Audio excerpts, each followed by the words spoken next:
bom podermos estarmos aqui para mais uma vez nós estudarmos um pouco da palavra do Senhor e aprendermos mais.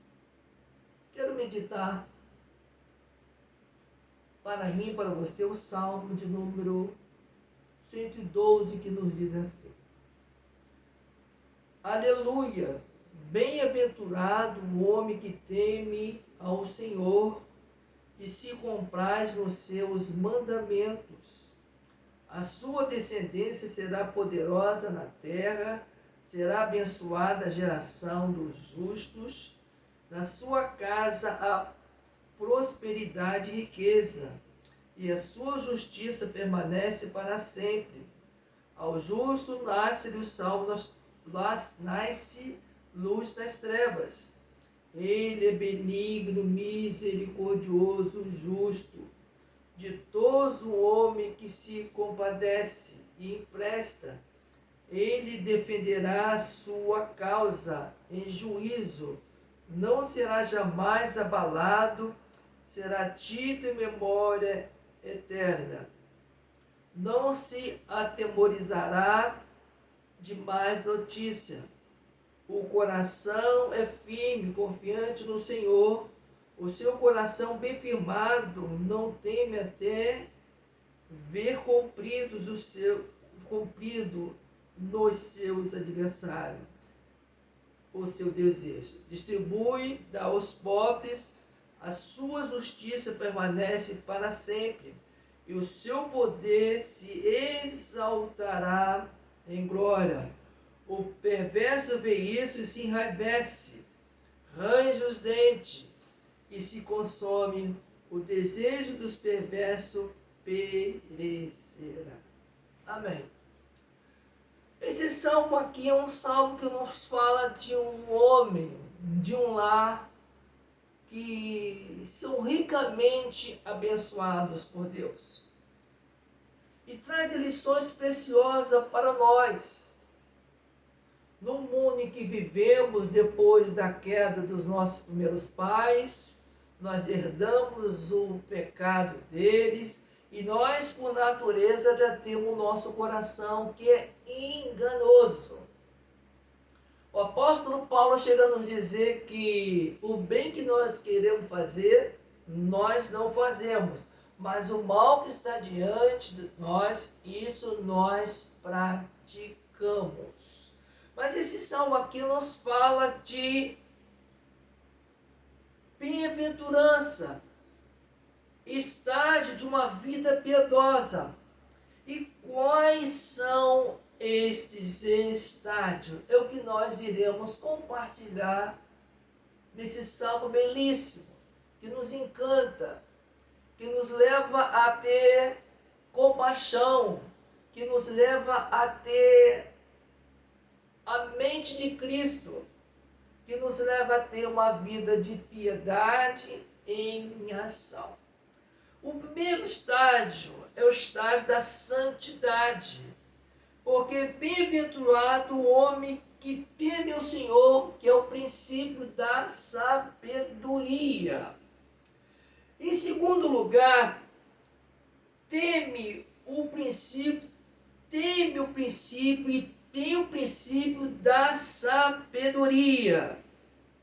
Será abençoado a geração do justo.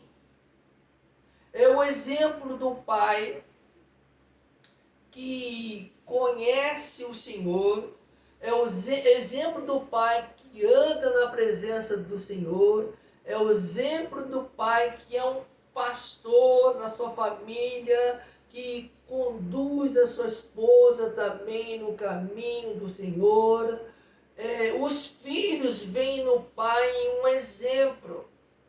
Isso vai nos reverberar em Jesus, como filho de Deus, Pai, que tinha o que? Obediência, tinha bem-aventurança, apesar dos momentos que Jesus passou. Então, esse é o estágio da santidade, ser bem-aventurado, né? Ter o princípio da sabedoria em seu coração. A sua geração será justa. E justa aqui é uma pessoa que tem uma piedade. Piedade em ajudar as pessoas, tem uma integridade, tem um caráter, tem a moral que os outros possam ver e dizer: nós queremos ser parecido com essa pessoa, com este homem. O lar dele é um lar que tem a presença de Deus. Aí você pode estar se perguntando: mas como pode ser isso hoje, no mundo em que vivemos, no mundo da ganância, no mundo de que não há amor, e cada um quer tratar-se de si mesmo, cada um quer seu bem-estar? Eu quero dizer para mim e para você, é só nós olharmos para a cruz. É só nós lermos a Escritura e percebermos que na cruz do Calvário, Jesus Cristo pagou tudo em nosso favor. E nós temos a graça de sermos salvos em Cristo Jesus, o nosso Senhor e Salvador. Ou seja, nós devemos andarmos nos passos do Mestre Jesus. E quando a gente anda nos passos de Jesus e tem a palavra de Deus como que aquela que rege a nossa vida, aquela que nos confronta e nos traz o que? Sermos bem-aventurados em Jesus. O segundo estágio é a segurança em Deus, porque os versículos 4, 5, 6 e 7 nos diz assim: ao justo nasce luz nas trevas. Ou seja, quando há trevas, ao justo nasce o que? Luz. Ele é benigno, misericordioso e justo, ditoso o homem que se compadece e empresta. Então, ditoso é o justo, o homem que empresta, ou seja, é aquele que tem muitos bens e dá às pessoas, ou empresta, ou em outra situação, ele mesmo dá de graça. Ele é o quê? Ele é um abençoador, ele é aquele que não vê a necessidade das pessoas como ele mesmo próprio. Se ele tem abundância em Deus, se ele é próspero em Deus, ele empresta. Ele é uma pessoa justa, ele é um homem que de fato nós podemos dizer que é imitador de Jesus Cristo. Nós podemos citar homens de Deus que deixaram exemplos maravilhosos, como quem? Eliseu, Elias, Abraão, que intercedeu por Ló, que era justo diante da presença de Deus. Noé também era assim, foi considerado justo por ter um caráter que vivenciava e que encantava o próprio Deus. E prosseguindo aqui, e não somente isso, ele defenderá a sua causa em juízo. Ou seja, ele sendo justo, ele defenderá, ele emprestará e levar a causa em juízo, ele vai abençoar, não será jamais abalado, será tido em memória eterna. E nós precisamos deixarmos um legado de homens e de mulheres de Deus, porque o que nos fala o salmista é uma coisa desafiadora para nós, porque nos fala de que terá uma memória para todo sempre. A sua vida vai ser um legado de bênção, a sua vida vai se espelhar nos outros, os outros vão se lembrar da justiça, do amor que ele tem pelas pessoas. Isso só é possível quando nós sentimos o peso da cruz de Jesus, sentimos o que Jesus pagou por nós. E a gente pode ver ele, segundo o estado de segurança em Deus, ele se compadece, será tido em memória eterna, seu coração está firme. Não é um coração duvidoso, não é como a onda do mar que diz no livro de Tiago. Ele é aquele homem que está firmado, ele é aquele homem que está firmado na presença de Deus, ele é homem que enfrenta os desafios da vida, mas ele tem Deus como seu Senhor e Deus Todo-Poderoso. Esse salmo deve nos encantar, deve nos motivar, não para ter uma prosperidade de barganharmos com Deus, não. A prosperidade vem, é bom que ela venha assim, mas nós devemos o quê? Ter a prosperidade, de ter as bênçãos de Deus, de conhecer a Deus, de prosseguir em conhecer a Deus.